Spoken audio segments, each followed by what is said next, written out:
Do you have a favorite Price is Right pricing game? Oh, Plinko. It's not so much a pricing game, but it's Plinko. Yeah, but it's like all luck. Yeah, but But everyone roots for you. It's fine. I get it.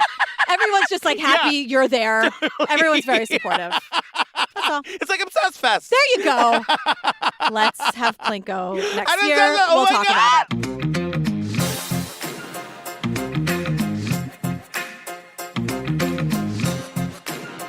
Hey, girl. Hey, girl. Fam, before we get to the show, just a quick reminder, join us on the Patreon. Yes. We just uploaded our live show from Obsessed Fest. Speaking of Obsessed Fest. You can see the whole thing. It's the video. It's not just the audio. So you can see the dancers and the opening number. Like professionally filmed from all these different angles. Yes, you're really going to feel like you're there. It was so fun. It was so funny. The opening number is like sexy. Even if you saw us on Broadway, sexy. it's different. We added to it. Yeah. It's also where you can get over 350 full ad-free bonus apps. That's right. You want to give some examples? Yeah, so it's like the ad-free versions of these episodes on the regular feed, and then all of like the long-form stuff like Wild Crime and Love Fraud and Bad Vegan and Hillsong, and we're doing Finding Andrea right now. Yeah. What's the one about the UFO cult? Oh, Heaven's Gate. Heaven's Gate. I'll Be Gone in the Dark. The one about the unmasking of the Golden State Killer. Yes. Oh, McMillions. McMillions. The Lacey Jinx. Peterson one. Serial season 1, which is trash. Yeah. But we still get some good mileage out of it. It was, I think, like the first series we ever did. Yeah. But we still gave it to Sarah. I'll tell you that right now. We did not let her off the hook, even back then. No. Also, fam, follow us on TikTok.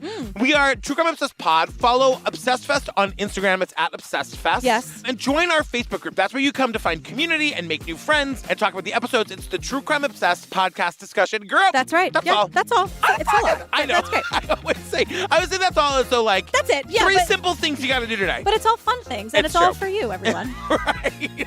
That's all.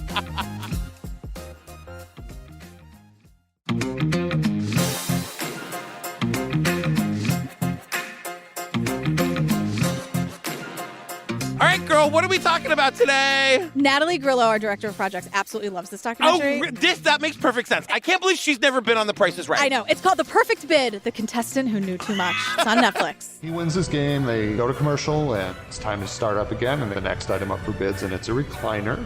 So I listen carefully, and I look at the monitor, and I see it's Brookline.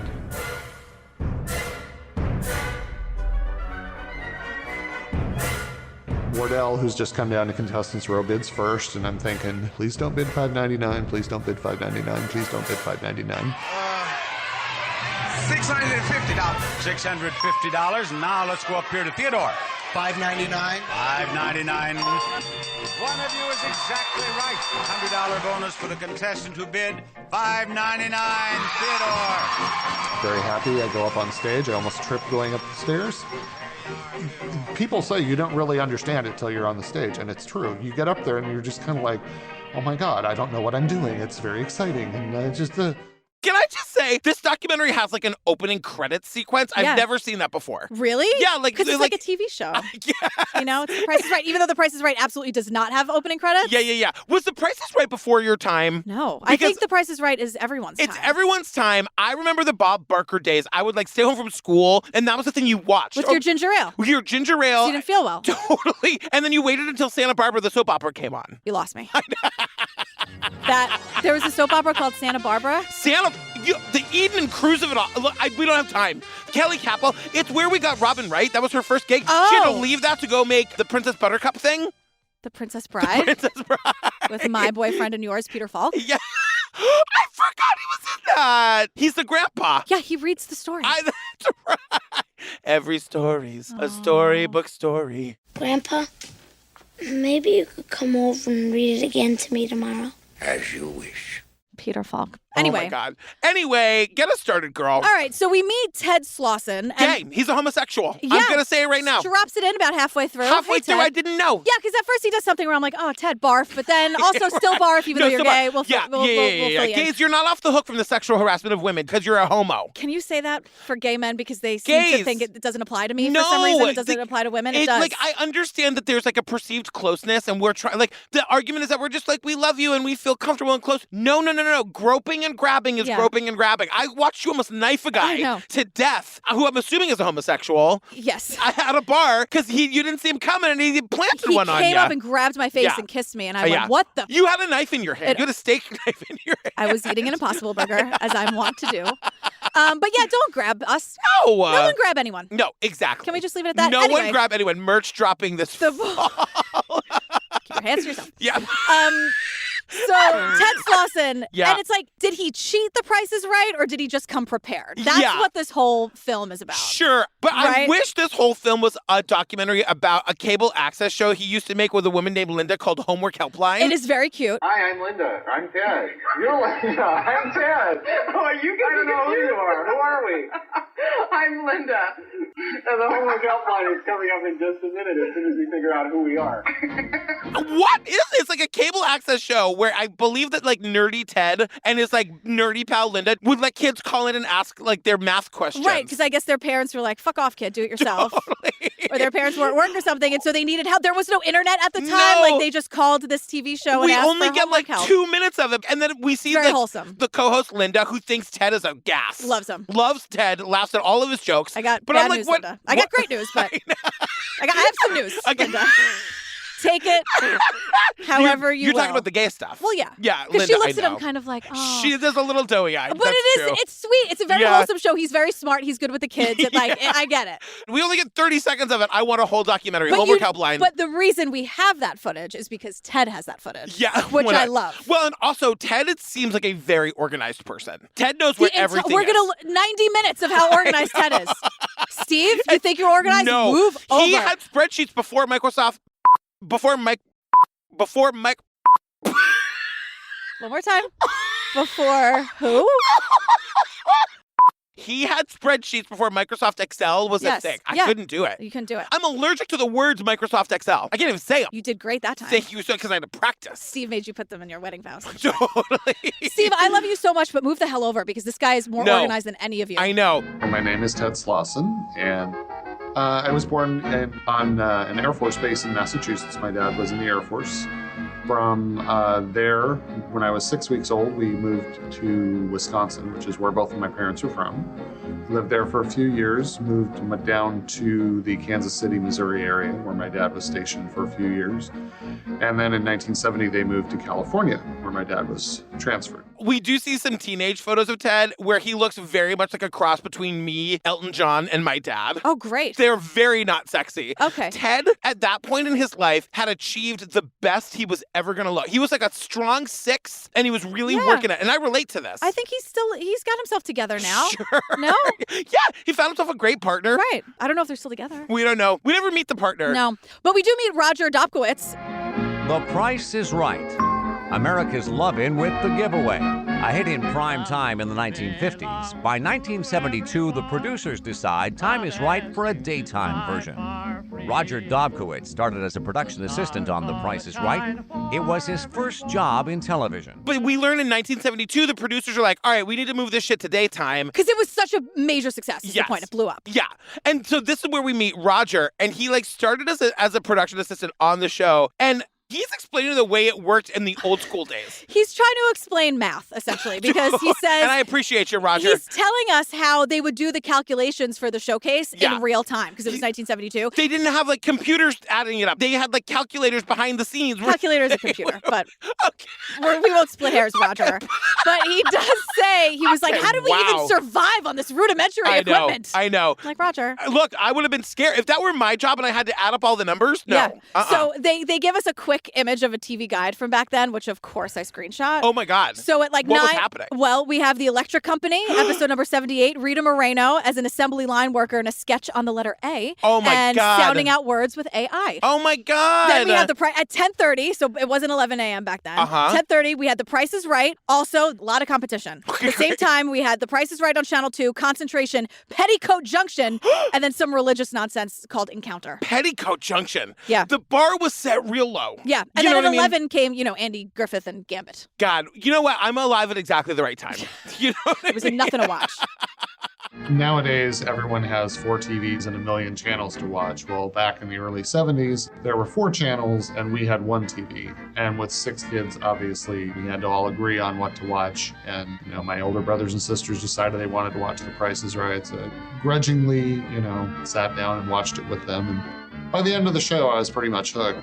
So he had to watch The Price is Right, but 10 minutes in, he was like, I loved it. I was hooked. He's like a total math nerd. Well, here's the thing. So he's a math teacher, but he also does mathematics assessment, which means that he writes and develops and reviews test questions for standardized tests. So he's like a math genius. He's basically. like a very specialized person who uses his power for the forces of beating game shows. Right, but but for anyone to beat the game show. Yeah. It's not just about him doing it. It's not like that guy who did the same thing to Press Your Luck, where it was all about him. Yes. He's not cheating. Like, this guy's legitimately, he gamed the system because The Price is Right people were lazy. Right, and they supported it to a point. So we'll get there. Yeah. Drew Carey shut down the whole party. Totally. So who knew that Drew Carey was such a fucking buzzkill? He's a real stickler. He yells at his best friend, Kevin Pollak. Kevin Pollak, who I love, asks him one single question, for the sake of clarity, and he waves his hand in Kevin Pollak's face. While we're on the subject, can I just tell you, I'm on the TikTok, and I'm getting a lot of the Between the Two Ferns clips. Oh, yeah. Now, Did you, just learn what that show is? No, Okay. No,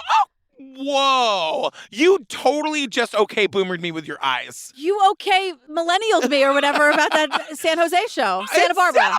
My point is just I loved it until he used the anti-gay F word, and it made me really mad. Who did? Zach Galifianakis? Yes. Oh, it was in a Ben Stiller on. moment, and I got really mad. Oh, that's annoying. But it is really funny. Okay, yeah, it's good. Really, because it's all just about him being a dick and being a buzzkill. Right. Yeah. And saying John Hamm isn't handsome and all these things.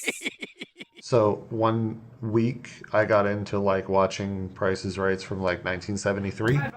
The same refrigerator freezer is on 4 different episodes that I watched, and it was $789 all 4 times. I'm like, well, see, there it is. There's proof. It was way back in the beginning. It was the same, same stuff over and over. He realizes that they have the same items on the show over and over again, and the prices would never change. So, yes, over the years they would because of inflation or whatever. Right. But generally, from day to day, the same week, you'd have the same fridge for the same price. Which is just it's as though I'm running the ship over at The Price is Right. That's how I would do it because I'm a dummy. I mean, maybe the world was just greener back then. No one was thinking anyone would do this. And honestly, if they did, good on them. Totally. Who cares? Yeah. So this is where I have in my notes. You think Steve Tipton is organized? No. But what Ted decides to do is track the prices, and he keeps meticulous, and I mean meticulous notes. You got to remember, this is before Control F. The guy is building spreadsheets that they're not searchable.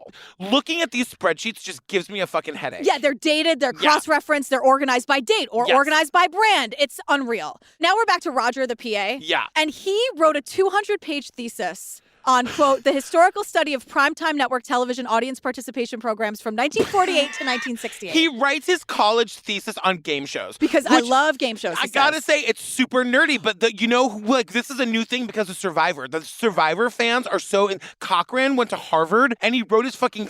Don't you look at me like you don't know who Cochran is. Oh my God. Sorry, it's I'm leaving. Johnny Fairplay. I know you're listening. We don't have time for this right now. All right. Now, you say Survivor, but what I was going to say was this is actually a very interesting topic because there were all those famous quiz show scandals in the 50s and the FCC wanted to ban giveaways and then all of these shows. It is pretty interesting. It's really interesting. And Survivor as a game, because it was essentially created by the players, it's kind of fucking amazing. Oh, really? So my point is just that the fact that this guy wrote a 200-page thesis on game show play isn't shocking. People are fascinated by game shows. Especially because there were scandals there too, totally. Right? So Roger the PA sends this thesis out to 30 game show producers. Yeah. And here's another thing that's oh, that's so nerdy. I love it. Yeah. The credits only rolled once a week. This was when I worked at CNBC. It was the same thing. Is that right? Yeah. God. So what you'd have to do is wait until Friday or whatever to write them all down as fast as possible. And if you missed it, you had to wait a whole week. Right, because you couldn't even, this was pre-VCR. You couldn't even tape it. Yeah, it's crazy. Oh my God. And I sent a copy of my thesis out to 20 or 30 game show producers. I saw Mark Goodson, and Mark Goodson was one of those people. Near the end of the interview, he said to me, when are you flying back to Los Angeles? I said, flying back? I'm driving back. He said, you drove to New York? And he said, Roger, I decided to hire you because anyone that would drive to New York City for an interview has a lot of initiative. So, but he sends it out to all these producers, and this guy, Mark Goodson. Yeah, a Mark Goodson television production. Of course, Mark Goodson. But this guy, like Mark Goodson, like himself gets in touch with him. And Mark Goodson, he did like basically every old famous game show you could think of. He was like a prolific producer. So Family Feud, Match Game, To Tell the Truth, Password, What's My Line, all those like old school famous ones. Who are you? I Googled it. Oh, okay. But I know who Mark Goodson is because it's always like, this has been a Mark Goodson television production. There is a 65-year-old gay man who lives inside you, and I thought maybe the gay guy really liked the game shows all of a sudden. He was kind of like, goog this girl. Yeah, totally. Listen to me. Have I ever steered you wrong? Listen to me. That guy's never steered you wrong. Yeah, it's like a Ouija board. Only it's a gay man inside me telling me what to do. So Bob Barker's here. All of a sudden, Bob Barker's here looking worse for the wear. Yeah, I feel like this was sort of late in his lifetime. He's no longer with us. Is that correct? That is correct. Okay, great. Let me make extra sure. See, the gay man didn't. The gay man inside. How would he know? Yeah. He is alive. Is he really? His birthday's December 12th. 1923. He can't still be alive. That he would be 100 years old. He is alive. What? He's 98 years old. Oh my God. He's the happiest person I've ever seen. He's 6'1". This is all just Googling on the internet. It's not. When I was on duty, I had a disc jockey show. There was an audience participation show. The host didn't show up. He was never ashamed to take a drink. And I think that he probably over-imbibed. But in any event, G. Pearson Ward came rushing in there. Bob, he said, you have to get out there and do that show. I grabbed the pen mic, went out, started talking to the audience, and I got about 3 or 4 laughs. And I thought, I like this. I'm going to try to make them do that some more. But then he also got to start on TV because the host of what they call an audience participation show, fucking Price is Right, was too hammered to do the job. Some guy hired me to be the fucking host of this show. I got too wasted one day, couldn't go to work. And so they call me. Yeah, totally. But like it was live. He was like backstage and they were like, get out there, kid. And they like shoved him out there and he got that really skinny pencil mic. Of course. And like the rest is history. He says he's like, I got 3 or 4 laughs and I was like, I got to do this for the rest of my life. He goes home. His wife, Dorothy Jo, had seen the show and she's like, you're better at that than anything you've ever done. Do that forever. This is what you do now. And he was like, all right. Okay. That's great. So also his wife calls him Barker. Yeah. Last time, hey, Barker. Barker. Or is it like, Barker? Hey, Barks. Calling someone exclusively by their last name. Her name is Dorothy Jo. She yells it, for sure. Yeah. So we're back with Roger, the guy who wrote the thesis. Right. After 12 years working on the show, as a PA, he gets promoted to a producer. Right. And everyone's really happy for him. I'm like, it took you 12 years to get promored from a PA job? 12 I think years? he was doing a lot of other things I hope. there. But he's like the guy. He's like he's sort of like taking over the show. He's the Gilman. You remember... Do you know who that is? That's Regis and Kathy Lee, right? Yes. Wasn't she always talking? Gelman? Were they married? No, Gelman was just the producer who I thought was gay, but then wasn't. But they would always talk to him behind, like, everything was Gelman's fault. And then it became like a bit, right? Gelman was part of the show, exactly. They weren't married? No. She was married to Frank. Frank who? Frank Gifford. Oh, okay. What was his deal? Did he do anything of note? Oh my God, Jillian! He was like one of the most famous football players of all time, which is weird that I... Don't you give me that fucking tone. How dare you? You're right. You know what? I strike it from the record. I strike it from the record. Oh my God, never again. We've been through way too much for you to give me that look over sports ball. I can't believe I did that. Madam. I can't believe I did that. So after 12 years, Goodson liked me, and when there was an opening, he promoted me to being producer because he realized not only did I know the show, I love The Price is Right. I just love The Price is Right. Any pride that I feel, I have to share with several people. One of them right over here, Roger Dobkowitz. He was a splendid producer, and he protected me in every situation where a little protection was needed. He's a producer. Bob Barker loves him. And then Bob says, and I thought this was suspect, Roger protected me in every situation where I needed protecting. Bob? Yeah, what they're trying to say is that they became like great friends and he's a wonderful producer and he's a wonderful host and they like always had each other's backs. But it is like, how much protection? Yeah, Bob, how much? And we are aware, fam. We looked it up. We know about, there was like some accusations against him in the 90s with one of the models that he had like a 3-year relationship with, but then she dropped the charges. So we don't quite know the deal with Bob Barker, but we know there's something there. there. We are aware. Yes. So anyway, we're back to Ted. Ted takes a vacation with his across-the-street neighbor, D. He's 18 years old. This is the most fucking... If I'm D, I am never forgiving him. This is the most boring vacation. They drive from wherever they live in Northern California to Los Angeles, but they take the longest route possible so that she can quiz him on the prices of the fucking toasters on the prices right. Well, Ted says that Dee's still annoyed about it to this day. I would be too. Yeah. And also, like, he doesn't seem like he was out of the closet at that point. Maybe Dee thought it was something 18 else. 18 years old, yeah, I don't know. Hey, honey, let's take the long way. To fucking, so you can quiz Ask me about that Frigidaire again. It's like all mattresses. Yeah. Fucking coffee Cars. makers. Totally. So here's what happens when you get to The Price is Right. Well, because that's where they're going. Their vacation is that they're going to go watch The Price is Right. No, he's not being quizzed just for fun, although from what we know about Ted, he would love that. That's what he does on Friday nights, which is fine because it got him here. Yeah. So what happens when you get to The Price is Right? I'm also shocked I haven't at least tried to go to The Price is Right. This is very you and me because you have to wait in line like you're waiting to see Rent. It's like if you're a theater kid, you know what that means. Yes. And it's a very that. So Ted says you show up and you hope that there's not at least 300 people there already. And even if like you're early and there isn't that many, they would like bring in groups that didn't have to wait in line. Yeah. So like you could still get there early and not get a spot, which would suck. Right. So it would be like a bunch of like one, then two people, and then like a group of 10. Exactly. And they'll cut it off. off. Or a group of like 60. Yeah. You know what I mean? Like they would have like bachelorette parties and shit. Who's bringing 60 people to their bachelorette party? It was the intersection of two examples. Got it. Okay. You know what I mean? Well, I had always liked Holly, who was one of the models on the show. And so my sister had this idea. We had a shirt made that said, "I'm here to kiss Holly." And the guy who made it was very helpful. And he was like, "How about we put some felt hearts behind Holly's name?" And he got, the most fancy cursive for her name. And, a lot of times people would get picked who had special shirts made. Then we decided on the back we would put "Sorry, Bob." And he insisted on making a little frowny face out of little scraps of felt. And so that was the shirt I wore to the first taping. So Ted's sister comes up with an idea to make a shirt. Because, everyone's wearing a shirt to get noticed. Exactly. And his shirt says, "I'm here to kiss Holly," with a lot of hearts on it. Uh-huh. And on the back it says, like, "Sorry, Bob," with a sad face. Which is like, we know he's gay. And again, well, we learn that later. We don't know that now. That's true. It's very garbagey. Or he's bi. Is he bi? I'm going to go with gay. Okay, he could be bi. He could be bi. The point is just that, like, the women on The Price is Right were very much treated like objects. Well, they were called the beauties. The Barker's beauties. It was always only women. Yeah. So, like, it was Not pretty anymore. garbagey. Oh, is it men now, too? Oh, yeah.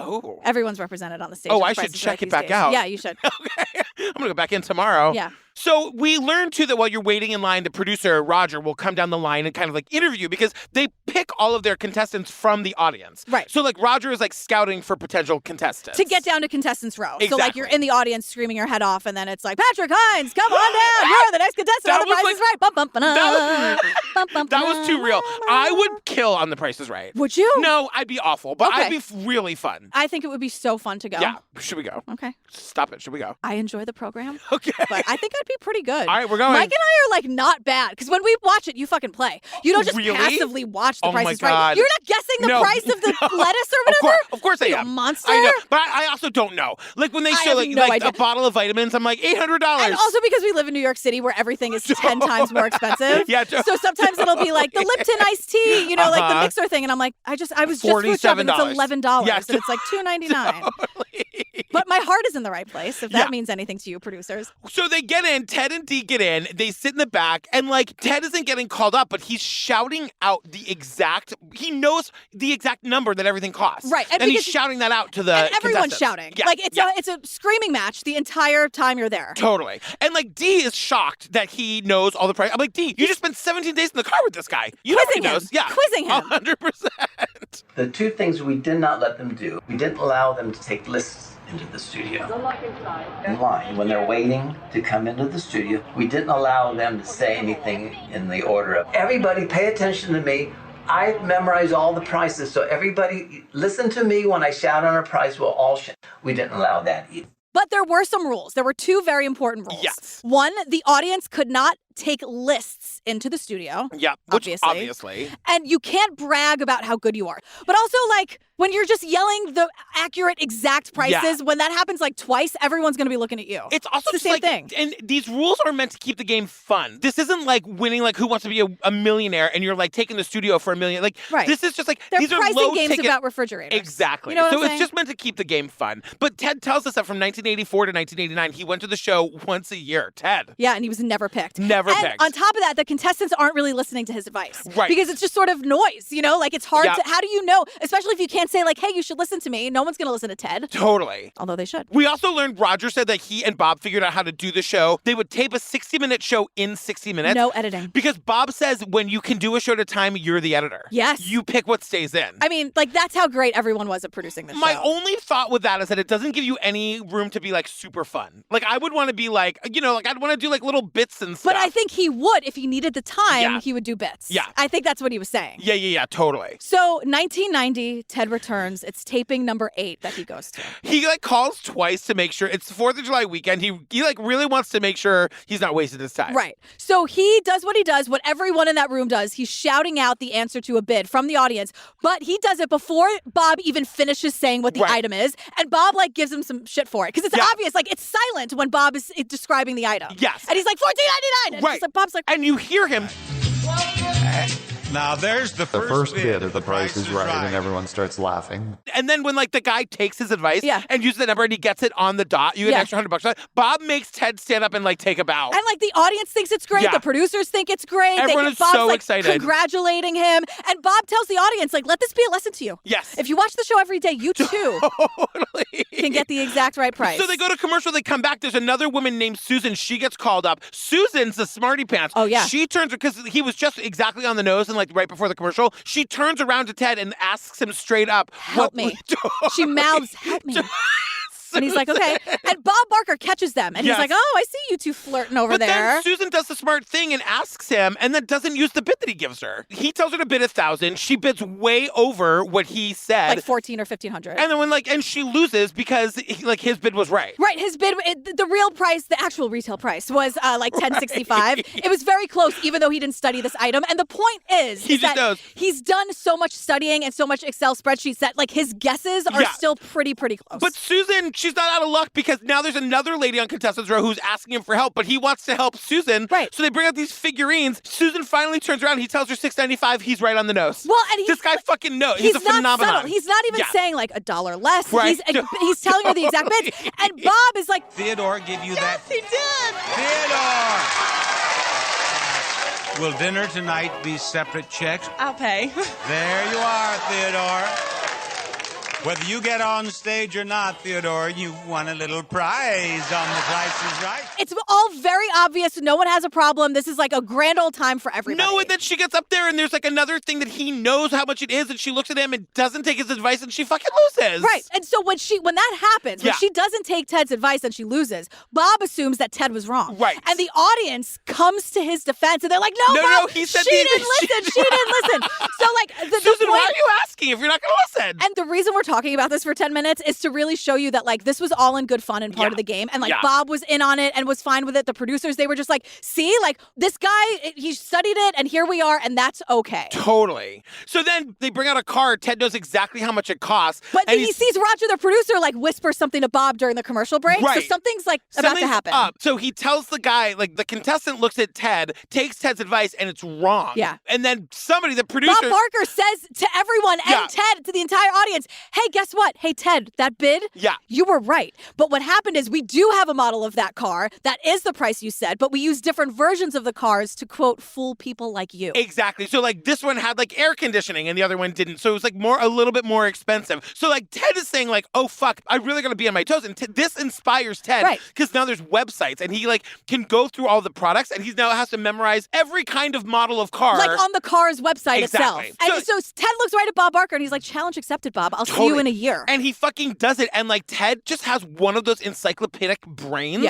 that he can remember, like, well, the blue one is this one and the red one is this one. And, like, can to him, you it's imagine? all a math equation. I Like, know. it all just makes sense. I know. It's amazing. My God. So in early 91, my partner and I went down to the show. It was his first time going to The Price is Right. And we got in line early in the morning and a young African-American woman sat, I think she was behind us in line. Her family was supposed to come with her and they all kind of bailed on her. And so we kind of made friends with her during the course of the day. And Lauren Reynolds is the last name they call. And she screamed probably a good 5 seconds and jumped up. Oh my God, this is so cool. Somebody I've been talking to all day has gotten picked. So by 1992, 1991, Ted brings his partner along. Yeah, this is like he says partner. He just drops it casually, and we learn that Ted's a homosexual. Yeah. Hey, Ted. Something like that. So they meet a woman named Lauren outside on the line. They become friends. She gets picked to come down to Contestants Row. Yes. And the thing is, like, it's more and more about helping people. Like, he's not being a sore loser. Like, if he doesn't get Contestants Row, he's just going to be quiet and sulk. No. He wants to help everyone. And also, like, this is where we really learn that he's not cheating. He's just really good at this. Like, this isn't a scam. No. He's just, like, been studying. And he's Can also, you imagine? No. And he's also, like, to that point, almost like it's so innocent to him. Like, what? I just put in the work. That's why he's not telling them, like, $1 or $2 off. Exactly. That's why he's giving them the exact prices. Because, like, what's the problem here? Yeah. Like, this is encouraged. I studied. Here I am. So Lauren, the girl that they met in line, she gets a perfect score. The next contestant to get called up, she gets a perfect score. Yeah. He's just like, I would, at this point, if I'm the producer, I'm like, okay. Now it's not fun anymore. No, right? Because the whole point is that you're guessing. And also, if this were Vegas, he'd be getting chips thrown at him left and right. No one's giving him a piece of the pie. No. Honest to God. Well, you also can't break apart a car. Right. So that I get, but... We also learned that, like, Ted is in the closet at home because of one of the kids. He's a math teacher. Mm-hmm. And one of the kids, like, at school asks him, like, hey, if you could have, it's a Valentine's Day thing, and if you could have any Valentine in the world, who would it be? And he says Holly from The Price is Right. Yeah. I mean, it's like 1991. Like, of course he's in the closet. Right. The only person out of the closet in 91 was my mother. There you go. And Terry. And Terry, my dad, my mom's girlfriend, Terry. Exactly. So Ted is going, like, just constantly. He's always at tapings of The Price Every is couple Right. years. And we see the number. So he's at taping number 24 for him. And, like, this time he, like, charms the producer in the line. And he says he's wearing his Holly shirt again. I'm just here to kiss Holly. Sorry. Right. He says, forget the car, forget the refrigerator. This is why I'm here. And the producer laughs. Roger. Right. And then we picked him.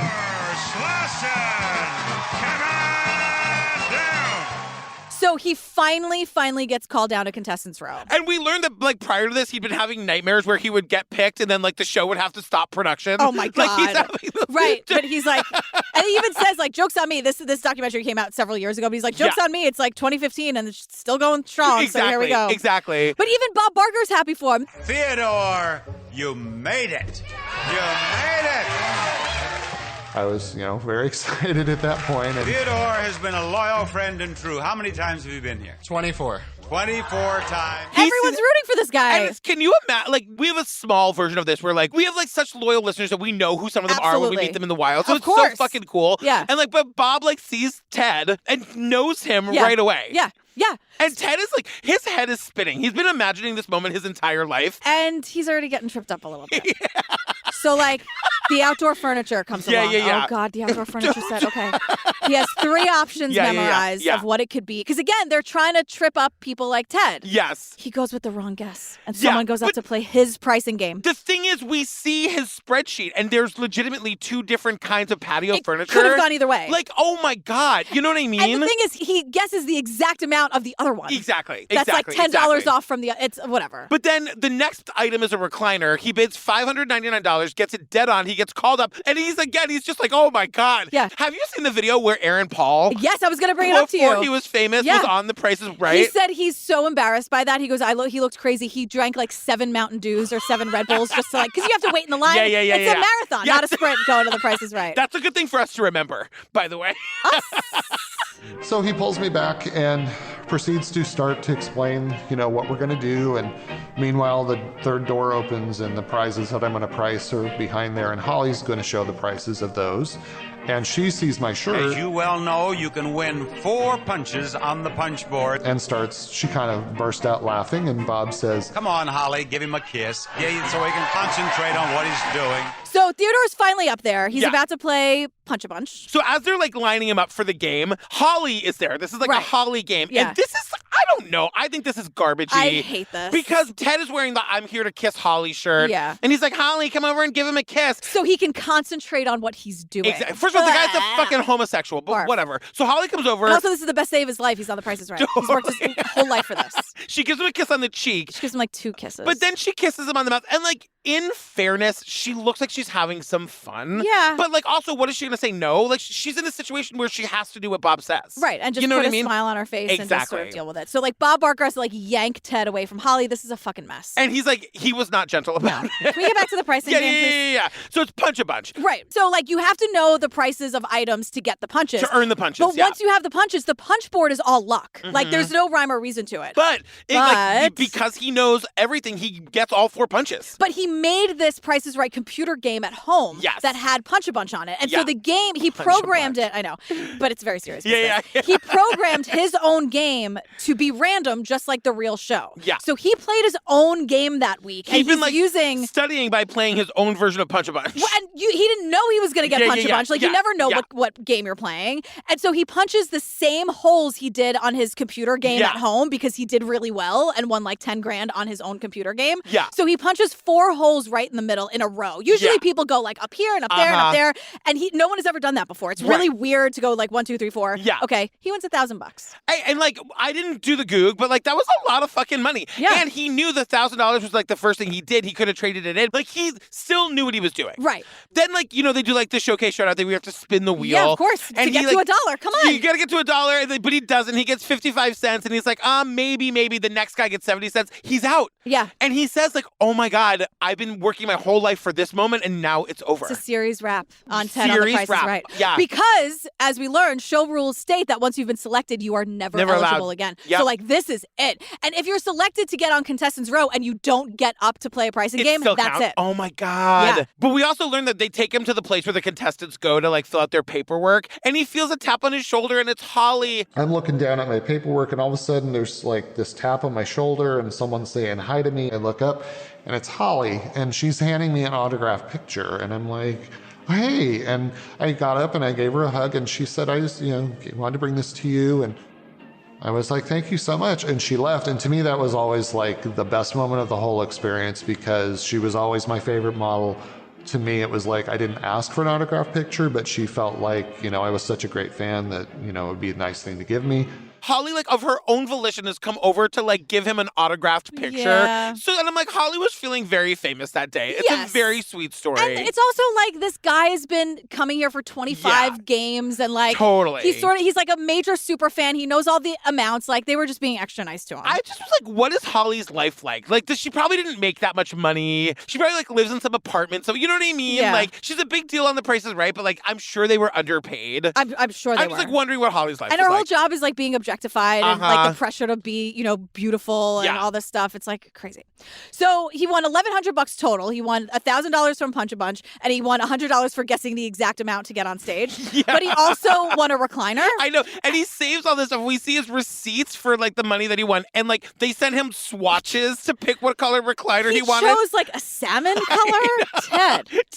Look, he's another probably gay with no taste. Ted, I'm speaking for both of us. Like girl. a light pink salmon Boy lazy recliner. Like, you can do better than there that. was a time when the Lazy Boy recliners were just all the rage. But like a salmon I know. color? I agree. First of all, it's going to get very dirty very easily. No. Look, you're looking at me. Like, I'm the person, I would ruin that thing in a minute. In a minute. Yeah. In a minute. He also won a photo laminator with the directions, and he still has the directions. A photo laminator. Yeah. That was a thing for a while. Yeah. So Ted can never be on the show again, so he just sort of stops going.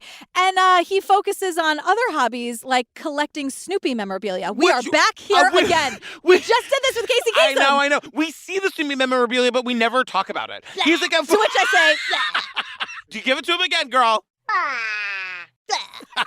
If Snoopy is in a room, we are discussing him. I'm telling you, length. like, there's an entire room full of Peanuts stuff. But also, it's a lot more organized than Shasta or whatever the fuck her name was, because it's Ted.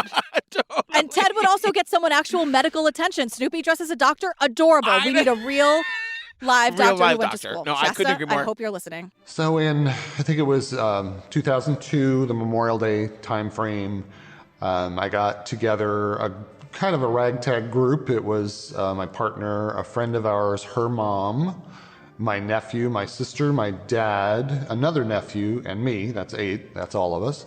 So we all showed up in line. A little short time later, a couple of guys got in line behind us, and we soon started chatting with them a little bit. So Ted makes friends with Brandon, who is described as a bundle of energy at 3 a.m., to which I say Brandon is Patrick and Patrick is Brandon. I literally have Brandon as me. Like, Brandon is so excited. He's like, and like, no one can remember anybody else's name because Brandon was so fucking excited. And so now, like, Ted's parents or whatever are like breaking the rules. And as Ted says, trying to pimp him out to other contestants. Yes. You're not supposed to do that, but they're doing that with Brandon. And so Brandon's like, oh yeah, prove it. And testing and like quizzing Ted about prices while they're they're waiting. Yeah. Brandon's like manifesting this big win. He wants a car. He's going to get a dollar at the showcase. I'm going to get picked as a contestant. I'm going to win a car. I'm going to spin $1 on the wheel, and I'm going to win the showcase. Positive visualization. Here we go, Brandon. But it was like, Brandon, girl. And at first I was like, Brandon, are you cheating? Like, do you know that's going to happen? Because Brandon gets really focused on the Flintstones vitamins. Yeah. He's like, how much are the Flintstones vitamins? But he's so focused on the game that he forgets all about Ted. So they go in and Brandon gets picked. Right. So like that's a big deal. But Brandon is fucking blowing it because he's like 4 bids in. Like he's on contestant row. This is it, Brandon. Yeah. And he's like, there's been 4 different things that have come out. Brandon's not won any of the time. I think it's like the razzle dazzle, the lights. He's just sort of forgetting about Ted and this whole conversation they had. And so he's not listening. Right. But finally, so he starts listening. So on the 5th bid, whatever the item is, he looks at Brandon. Brandon says 1554. It's a perfect bid. It's the perfect bid. So Brandon gets on stage. Everything he was manifesting outside with Ted, it happens. He wins a fucking car. Playing dice game, which is all luck. You're literally just rolling dice. Totally. Then he spins the wheel, gets $1, and then Ted knows like every item in the Showcase Showdown, including a new car. And it ended with another car. And I kind of knew roughly the price, but I'm like, I don't want to make him go over, so I'm going to lowball this. And I decided on $20,000 for the whole thing. 22,018. You win with a difference of only 2,000. We thought we were going to be able to go up on stage and celebrate with him, but Roger stopped us at the stairs. Ted tries to get on stage to celebrate with Brandon after Roger won't let him. No. Roger says Brandon wins. The showcase was $22,000, so he didn't go over. He wins a total of $39,877, all thanks to Ted. So we get this whole moment where one of the associate producers, this woman, Kathy Greco, invites one of her friends to attend. Her best friend, Pam. Her best friend, Pam, who attends a taping the same day as Ted. And Pam also happens to be Mark Goodson of a Mark Goodson television production, his secretary. I mean, the point is that, like, because Ted's doing this thing where he's calling out the numbers from the seats again, and Kathy is basically saying to Pam, you got to check and see if he's got lists on him. Right. He's like one of those card sharks at the fucking casino. Right. Where, like, they know to look out for him when he's there. But he's and not. the eye in the sky is watching us all, to quote De Niro in Casino.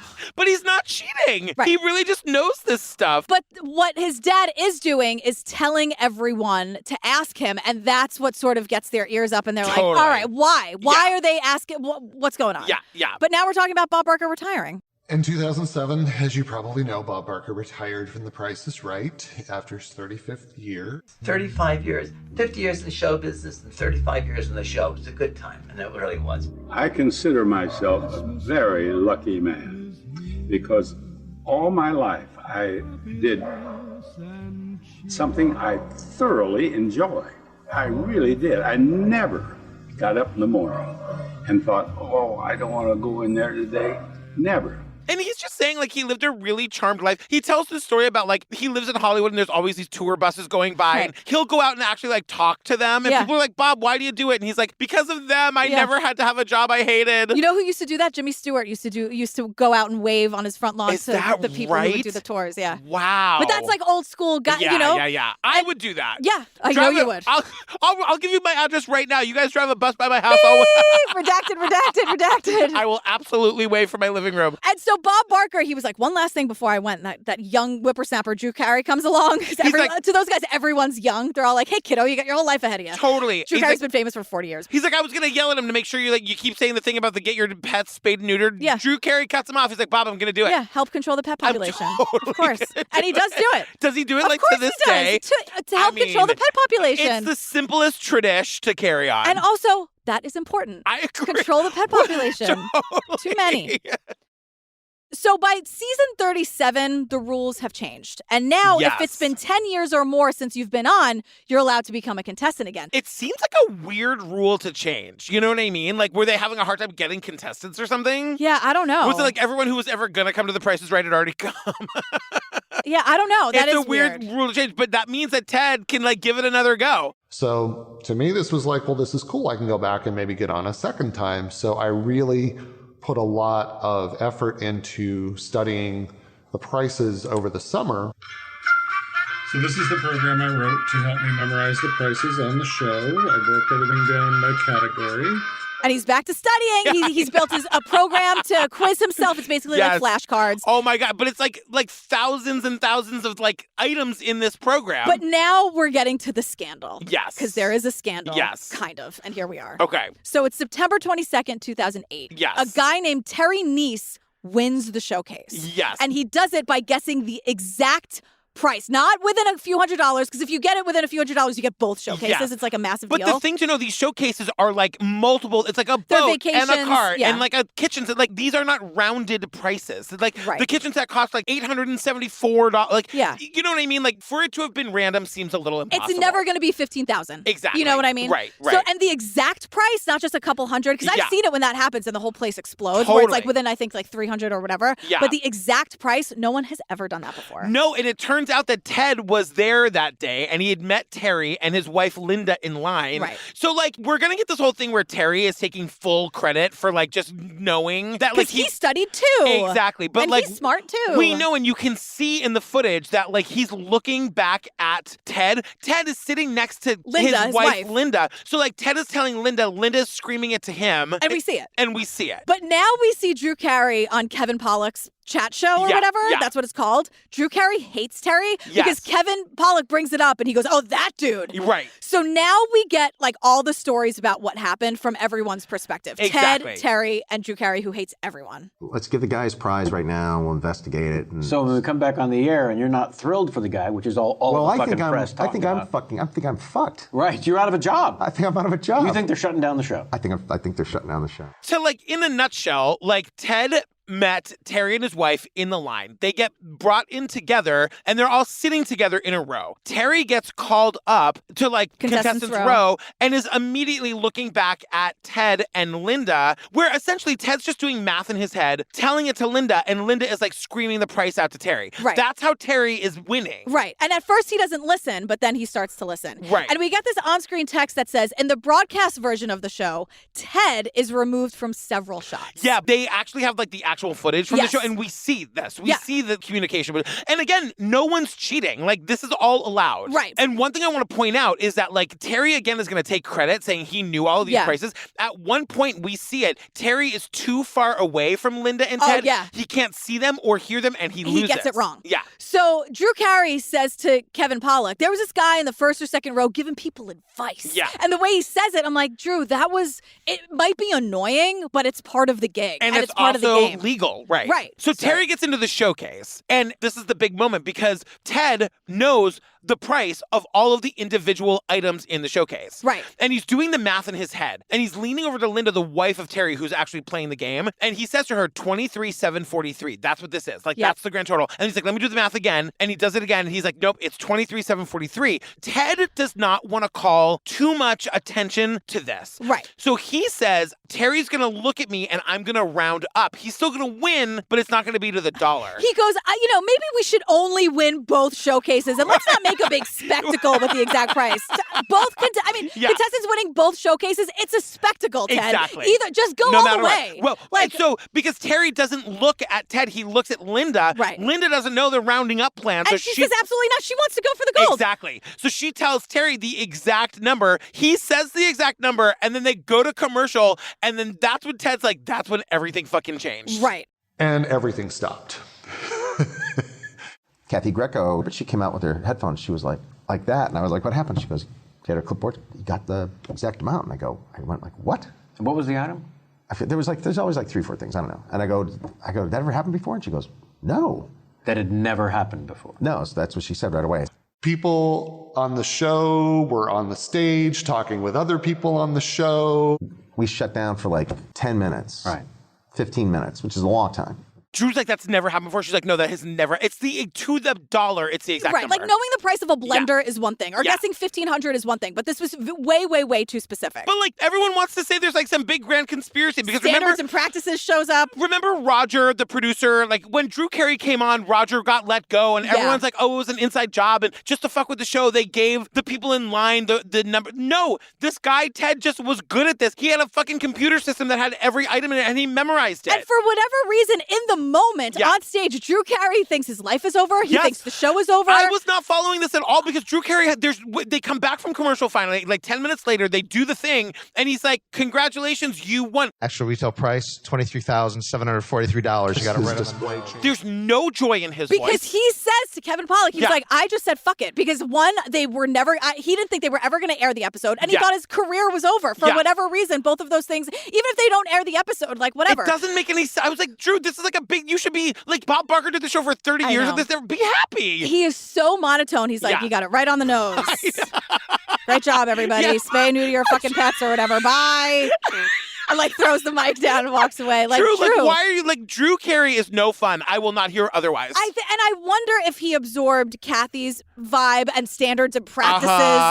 He's like, I'm still the new guy. Like, it's my fault. Because like everyone is acting like it's a fucking emergency. Yeah, like the feds are here. Go, go, go. We got guys in like SWAT team outfits. I know. Like it became very solemn, and I think he was like, shit, it's over. My life is over. And I'm like, why are you jumping to my life is over? Like this show's been on the air since 1950 and you just had like a first. Why isn't this the best day of your life? So Drew eventually is like, yeah, there was no conspiracy. Like we just repeat the prizes so much and people can memorize them. Plus, like we encourage the audience to do this. And Drew goes, Kevin, however, that's never going to happen again because of this, they changed the rules. He's like the fucking fun police. He's like, let's make sure it's no fucking fun anymore. Whatever. Like, Drew Carey, you're the host of The Price is Right. Can you stop taking yourself so goddamn seriously? It's just a pricing game. Oh my God. Play a little bit of Plinko. And then we learn that so Ted goes home, everything's fine, and people are being mean to Ted on the internet. Right. And also Terry is now claiming that he's hard of hearing because he's like, I'm a genius. I did this all by myself. Linda who, Ted who. He's like, and if you notice,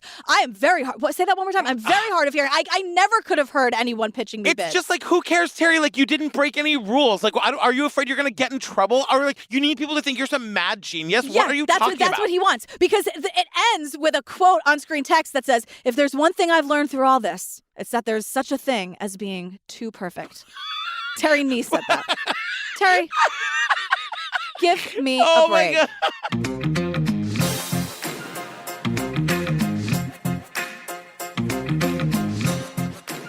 Girl, we did, what's it called? The perfect bid. The contestant who knew too much. The Natalie Grillo story. Natalie was the one who told us to do this? Well, I had watched it, and then we discussed it, and she was like, you guys please do it. And I'm like, my God. When we need a little bit of a break from all the murder and stuff, I'll throw this in, and here we are. I was saying, I had a smile on my face all day. I'm so glad. I loved covering this. I thought maybe you'd be like, what the fuck is this? No. This is going on forever. I hate every second. Fam, don't forget, follow Obsessed Fest at Obsessed Fest on Instagram. We're putting posts up every day. You can see what it was like. You can see how it was. That's where we're going to put up all of our information about tickets for next year. That's right. Follow us on TikTok. It's True Crime Obsessed Pod. Yep. Also follow us on Instagram. It's True Crime Obsessed Podcast. Join us on the Patreon where you can see our live show from Obsessed Fest. Boy. You can also get 350 full ad-free bonus apps right this second. Yeah. Girl, what are we doing next? We are doing The Martha Mitchell Effect on Netflix. Oh, tell me about this one. Here's the description as per Netflix. Okay. This documentary profiles the cabinet member's wife who spoke out during Watergate and the Nixon administration's campaign to gaslight her into silence. Fuck him. Fuck him. Fuck Burn you, it Nixon. down, Martha Mitchell or whatever your name is. You are a crook, Richard Nixon. Remember that I am not a crook? Even I know that. Yeah. All right, fam, stay tuned for our amazing and hilarious and ridiculous outtakes and then the trailer for that. That's what happens when you hit it wrong. That's true. When you lose. You love The Price is Right. I love it. I didn't know that. It's really fun. It's amazing. I love that for you. It's a really fun game, even though sometimes I'm bad at it because I live in a city where everything is 10 times more expensive than anything else. I think a stick of butter is $11.50. Totally. So I'm not great, but my heart's in it. All right, we love you, fam. We love you. Bye. Well, sweetie, I tell you what, if I'm doing anything wrong in this government, just tell me about it. Martha Mitchell hit this town like a bombshell. In fact, she is getting to be known as the unguided missile. But I do say what I please. It wasn't that the president didn't like women. He didn't like loud women. She was the first to say Nixon should resign. This man knew what was going on. He was negligent in being president. Did you see what Martha Mitchell did? No. She called somebody. She called the New York Times. She wanted to protect John, but I don't think she knew how involved John really was. She went over the breakfast crowd. All of a sudden, these rumors start flying out of the White House. I think she was scared all the time something else might happen to her. What is it called? The Santa Barbara? San Jose? Santa Barbara? How dare you? I don't know anything about Santa this. Barbara was a staple of my childhood. It would come on right after DuckTales. I would run home from school, watch DuckTales. DuckTales, eat I knew. almost an entire box of Honey Bunches of Oats. Okay. And then I would watch Miss Santa Barbara. Yeah. Because it started in the 50s. As like a primetime TV show. Yeah. Did you know that? No, I learned it. Like, it was on at the nighttime. Yeah. That's what primetime means. Yeah. Another TikTok I like to watch is this account where a mom lets her kids play with the Ouija board and she goes downstairs to the circuit breaker and turns off the light. That became like a trend, and then they started screaming. I gotta learn sometime. Don't fuck with them. And we're in that time where everyone thinks they can be cute because it's October and try to mess with everyone on the other side. Leave them alone. Oh my God. Consider them bears. That is standard. Yes. So then when they come back, it's like the big reveal. It's the cliffhanger, right. So cliffhangers, that's a fun game too. The I don't pricing know game. that one. Oh my God, yodeling, yodeling. The guy yodels up. Yodeling, yodeling, yeah. yodeling. That's cliffhangers. Okay, yeah. I just thought you were making Price is Right puns. No.